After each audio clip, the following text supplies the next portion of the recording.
You're listening to the Coffee Hour. I'm Andy Bates. I'm Sarah Gulseth. It's a good day here in the Coffee Hour. I love checking in with friends and with partners of KFUO, and we get to do that today. We get to check in with our friends at Lutheran Church Extension Fund. Before we do that, I want to say thanks to Concordia University, Wisconsin for supporting the Coffee Hour. Find out more about Concordia University, Wisconsin at cuw.edu. Live uncommon. Joining us today, the Reverend Bart Day, President and CEO of Lutheran Church Extension Fund. Good morning, Bart. Good morning, Andy and Sarah. It's always great to be with you. Always good to talk with you and to catch up with what's going on with you and what's going on with Lutheran Church Extension Fund, especially during these unusual times. But LCEF, Lutheran Church Extension Fund, has been around for 40 years. Share with us what is the work of LCEF throughout these 40 years, including today. Yeah, thank you. The work of LCF is really quite simple. I like to say it's just Lutherans helping other Lutherans. We invite Lutherans to invest their dollars with us, and then we use those investments really to help LCMS ministries, whether they're congregations or schools or organizations or even our rostered church workers. And we do that through providing them with low-cost loans and then other ministry resources to help them. So all the work that LCF is able to do is done because of our faithful investors. So from your perspective at LCEF, who has been most impacted by this coronavirus COVID-19 pandemic that we're all experiencing together? Yeah, it's unfortunately everyone is being impacted throughout the Synod, but of course churches and workers, particularly because of the tight restrictions now on gathering and shelter in place. That's caused a lot of unique challenges and of course opportunities too, but there are certainly financial concerns. And so right now, we've really understood that early childhood centers, churches who run the daycare early childhood, and our church workers have been, I think, probably the most affected. They're really looking to LCF right now to provide some of those other financial resources to help get them through the storm. And I've been very proud of our team and the work at LCF. We really exist for such a time as this. So we've been able to take some really extraordinary measures to support congregations and their workers right now. Bart, you mentioned some extreme measures. Tell us more about the extreme measures the measures that LCEF is taking to help out in this situation.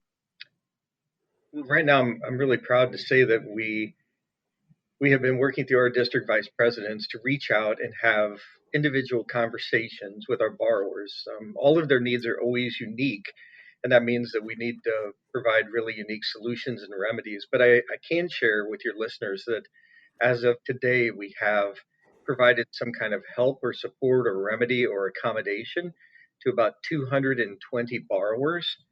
That's probably about $250 million of the loan portfolio that we've addressed. So what we're really doing is trying to have really basic, simple conversations with people, and to do that through their LCEF district vice president. As I mentioned earlier, the folks in the loan department have done a lot to really work with early childhood centers. They had to temporarily close. Many of them are not reopened, having to lay off employees who they hope to bring back, hoping to get families to come back as life hopefully returns to normal. So we've done a lot of remedies specifically for borrowers, but if people still have needs, they should really reach out to us and contact us. And the other extraordinary thing that we've been able to do, besides providing just loan relief, is the LCMS has a program that's been around for a long time, Soldiers of the Cross, that has always endeavored to financially support our rostered church workers. They reached out to LCEF and asked us to partner with them to really expand that program during COVID to support all church workers, not only rostered, but lay workers. And so LCF promised and pledged and has actually given $1 million to the 35 districts of the LCMS to start providing immediate financial assistance to our church workers. We're encouraging our investors and our friends at LCF to help us match those dollars, or give against those resources that we've provided. The LCMS has already committed, I think, 1.5 million, and they're working with their donors and friends to help raise dollars. So the idea that we would have 3, 4, $5 million available to really support our rostered church workers is quite encouraging. And if people are listening and they're LCF investors, they can actually give a portion through the SPIN program of their interest income. Or they can just give now. So at LCEF.org, there's a place to give and support our response in support of rostered church workers and lay workers during the COVID crisis. What does that Soldiers of the Cross program mean for rostered church workers during this time? I know it's a difficult time for a lot of us, but when churches are struggling themselves, and when people aren't able to tithe as much as they have been, what does this program mean for those people who really need it? I think, Sarah, it's a lifeline for some of those people. And it's not just our rostered workers, it's lay workers. And I think especially those who work at early childhoods or provide other resource and services, part-time workers and folks to schools who really need the assistance. So I think it's a lifeline for them. It's lifeblood. It's keeping those employees connected for a time and giving them financial resources to get through what hopefully will be an economy that is starting to open in the coming weeks and months. Soldiers of the Cross is a great program. What about congregations and some of the resources that congregations can use, especially as we're all experiencing life as a congregation physically distant, still trying to stay connected, many gathering for worship online, and trying to explore what our opportunities are for gathering in the future as well. But what are the resources that congregations can use for just for returning to congregational life? Yeah. Well, ministry support at LCF has been providing some video clips that are out there through the LCF district vice presidents to talk about stewardship and offering and giving, and just talking to how to communicate. So we have continued resources that are coming out to congregations. But I think more specifically, Andy, one of the greatest tools that LCF has is our electronic giving service. It's called Joyful Response. It's a way that congregations and even schools use this to make one-time gifts or ongoing electronic tithes. So at a time like this, when churches are, for the most part, not gathering together, being able to continue to collect and gather offerings and tithes from people electronically, a Joyful Response is a great program. It's easy. There's even like app features that can be used. So we've had an awful lot of people who have signed up for Joyful Response. We're hearing great stories from congregations and ministries that are using it. It's just an easy tool, and it's something that we can set up in just 3 or 4 days. So if people just visit the website or give us a call at LCEF, we can certainly get them set up right away for Joyful Response. So while Sunday services might look a little bit different, I'm just picturing, I've heard of congregations using drive-in services as an option to meet safely. I'm picturing congregations when we get to the offering, just pulling out their phones with the app and making their gift with the joyful response service. That's a great service, and I'm grateful for that, so that we can still continue to carry out the work that the Lord has given us as His people and congregations. Well, as you think about the just sort of social distancing, Andy, and just kind of as we start to phase back in, I mean, the phases I think going to be slow. So I think just an activity like passing the plate around the church may be something that doesn't happen for a long time or people are uncomfortable with. And so, however churches choose to deal with that, but with a younger generation that likes online banking and bill paying electronically and all the rest, being able to set up your gifts and tithes electronically is a great way, especially at a time like this, to assure that those gifts remain, the ministries remain. There's still financial needs for churches and schools and organizations, even during pandemic. And so Joyful Response has been a great tool and a great blessing to many congregations. That's pretty. That's just tremendous. I mean, think of how that can be just a great gift to congregations to be able to also to have that reminder to members of the congregation that there's still ways to give. I mean, certainly you can mail in an offering, but how easy that is to be able to just use an app like that. Mhm. Let's talk about investors. I'm an LCEF investor. I think the Gulseths, you guys are Yep, we are LCEF too. investors too. So what's going on for us investors right now with LCEF? Well, right now, I think LCF's investors are in a great position for a whole lot of reasons. One, LCF still has really great rates available on all kinds of products that we have out there, so people should be checking out the investment opportunities we have. I think the most important thing is to tell people that their investments, even right now during COVID, and even during an economic time of kind of chaos and disorder, gifts are really, really safe at LCEF. We've been doing this for decades, and we have weathered a lot of economic storms and financial crises and disasters and other, sicknesses and plagues in the past. And through all that, LCF has never lost a single dollar of our investors' money, not one. Your money is in good hands here.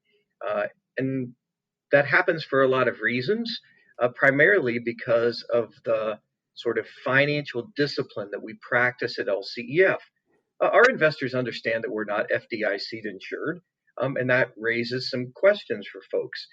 We offset that by remaining very liquid. We keep a lot of cash on hand to pay back redemptions. The other really important thing at LCF is what is called the capital to asset ratio, which is just the amount of money that we keep on hand to redeem our investment dollars that are placed here. And so the industry standard is about 8% at your local bank. We keep our capital asset ratio up around 12% plus. So we are in a strong capital position. But I would encourage that when LCF is doing extraordinary things like we are right now, giving people remedies, giving people some breathing room on paying off their loans right now through this time, we need more investment dollars. We need dollars now more than ever. LCF does not sell our loans on the secondary market. We hold those loans on our books. So, you don't have your mortgage with us, Andy, or you don't have your church loan here and then it gets sold off to someone else. It's here. And that means we always are raising more dollars, always raising new capital. And that's particularly important at a time like this where we're able to provide this kind of emergency relief. So the church has really big needs. LCF investors are the heart and soul of what we are and what we're able to do. They love not only getting a good rate and the safety of their investments at LCF, but I think our investors understand that when you invest at the bank, they'll build a bank. When you invest with LCF, we'll build a church or a school or support a church worker. And we're doing that right now, and assuring that we have those investment dollars on hand is just critical. So as I said, when you invest at LCF, it's Lutherans helping other Lutherans. We have a need right now. I'm happy to share that we've not had LCF dollars flying out of here in the last several weeks. We don't have nervous investors. We don't have people feeling the need to pull dollars out. In fact, there's really not better rates to be found than at LCF right now. So we're very, very proud of our investors, and it's only because of them that we're able to do what we do. Well, we are, our whole household, we're investors, but I've also had a mortgage with LCEF, and it was, I think, a far better experience than what some of my peers have had in other settings when I had my loan and going through that process. It was a great experience. And I remember at closing, the title company saying, I don't know who these Lutherans are, but they're the nicest people. They really enjoyed working with LCEF at closing. That was a great experience. We have more to talk about with Lutheran Church Extension Fund and what's happening with LCEF during the COVID-19 pandemic. We're talking with Reverend Bart Day, President and CEO of LCEF. We'll be right back in just a moment. You're listening to The Coffee Hour. I'm Andy Bates. I'm Sarah Gulseth.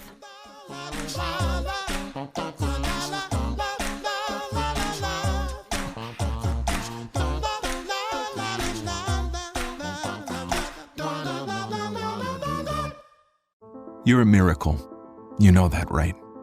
A living, breathing, one-of-a-kind miracle. You were created to stand apart, to share your gifts in the service of others, to make an uncommon impact in a common world. And at Concordia University, it's our mission to help you do that, to live uncommon. To learn more about Concordia, go to cuw.edu.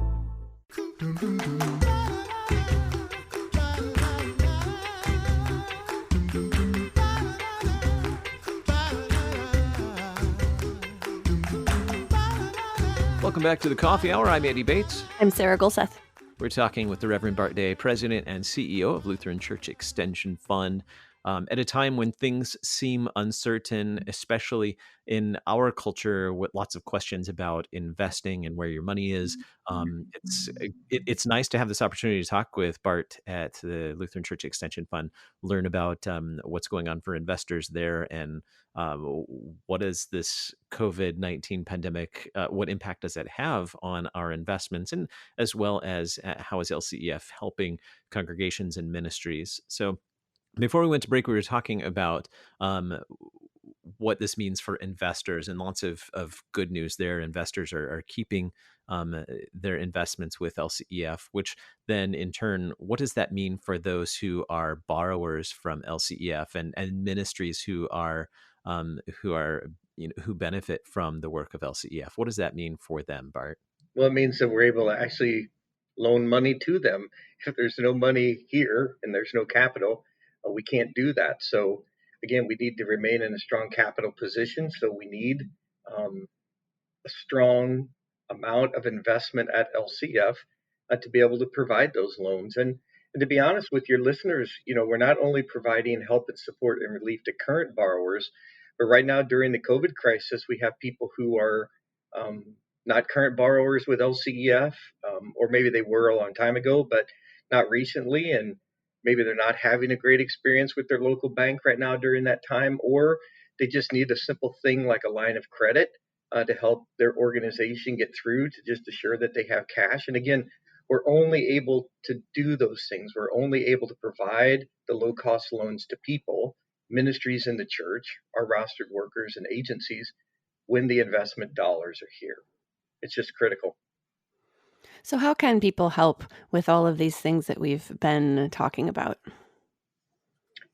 Well, I would say the best way for people to help, one, if you're a borrower, talk to us if you have a need. We're here to help you. So reach out to us, call us, visit our website, talk to people in the call center, reach out to your LCEF district vice president. If you're an investor, please keep your funds here.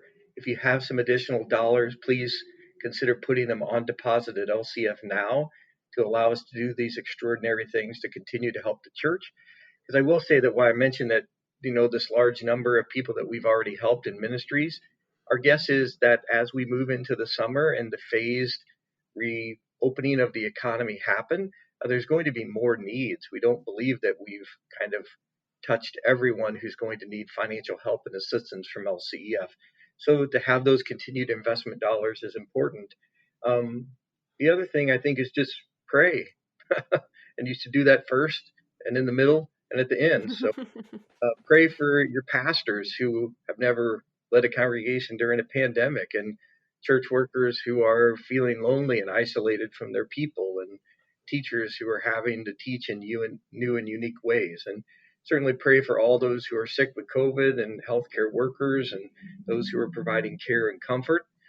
We pray daily at LCF for our governmental leaders, that they can keep order and peace in the world.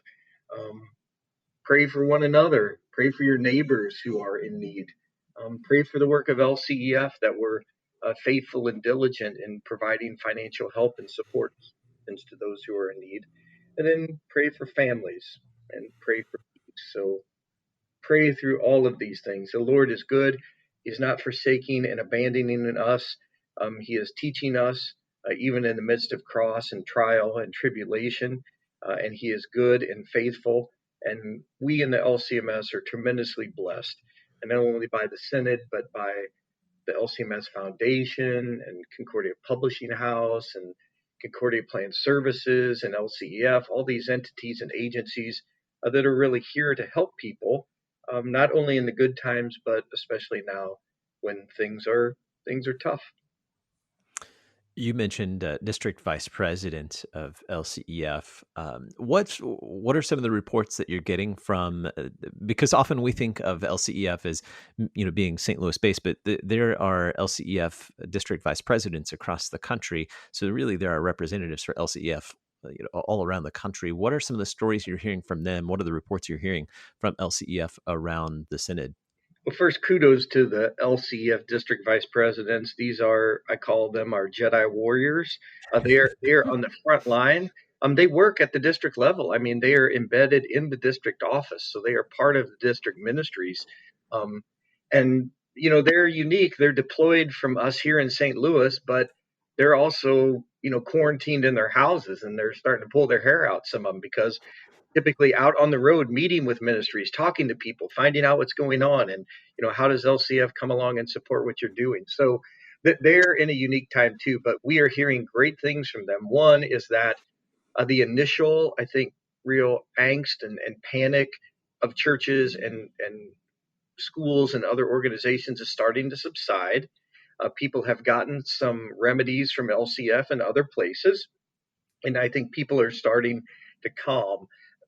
They are expecting, though, that there is going to be this sort of second wave of need, or what will happen if this prolongs too much longer.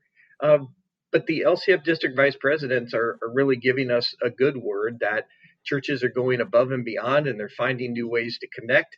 The marketing department at LCF with our LCF district vice presidents have provided some, video equipment, some opportunities for congregations to do some streaming that they didn't have before. So we've tried to step in that way. I think that they're hearing that people are more connected now than ever before. Districts are remaining connected to their ministries. People are talking.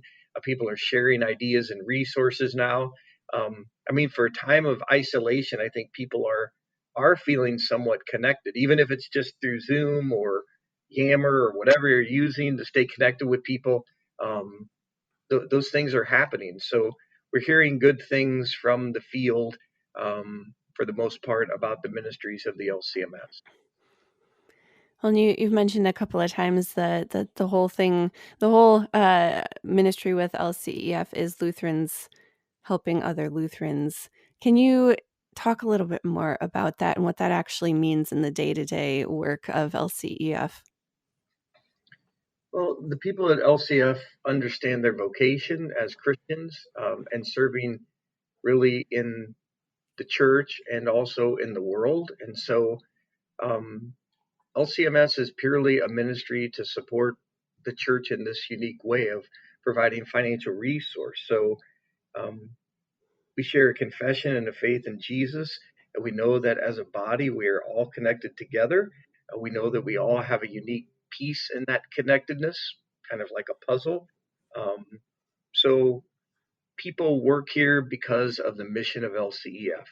We have a lot of really bright and talented and wonderful people who work at LCF who could go and find employment in the commercial world or in the secular realm, but they work here for a reason, because they know that the work that we're doing, the investment dollars that are coming in, the loans that we're providing, the other ministry support services are supporting the church and encouraging the church to grow. LCF is really here to help the church dream, churches, schools, ministries about the future and what the Lord is calling them to do now and what he may be calling them to do in the future, and then try to help in a Lutheran view of Christian stewardship to kind of gather and harbor the resources that they have, that they can really grow ministry opportunity in the future. So I think that the people at LCF love what they do because we're supporting the church and its mission and ministry. Outstanding, and that really shows in their work as well. Everybody that I've had a chance to work with LCEF has just really been committed to what they're doing, what they're given to do. With just about a minute left, Bart, how are folks in the Day household? Everybody doing okay in the Day family? Everybody's doing fine. I've got two out of the house, one in Indy and one in Springfield, Missouri. But you gave your shout out to Concordia University, Wisconsin. I have a student there that is now at home. who's none too happy not to be in lovely Mequon, Wisconsin right now with all of his classmates. But he's doing online school and doing well. I've got a high schooler that's doing online school and 2 elementary kids. So my wife is a saint. She's doing her day job deployed and running school in my house. And so it's a little wild and crazy, and they're a little, they get a little pent up. So we try to get them out of the house and run around the block or take a walk with the dogs. But everybody is healthy and well and doing as best they can during these unusual times. The Reverend Bart Day, President and CEO, Lutheran Church Extension Fund, LCEF.org. Bart, thanks so much for being our guest on the Coffee Hour today. Thank you, Andy. Thank you, Sarah. Always love to be with you. I'm Andy Bates. I'm Sarah Gulseth. The Coffee Hour with Andy and Sarah is a production of KFUO. To support the Coffee Hour and KFUO Radio, visit KFUO.org. You can also text KFUO to 41444 or send an email to gifts@KFUO.org. And you can call us at 800-844-0524. KFUO. Christ for you, anytime, anywhere.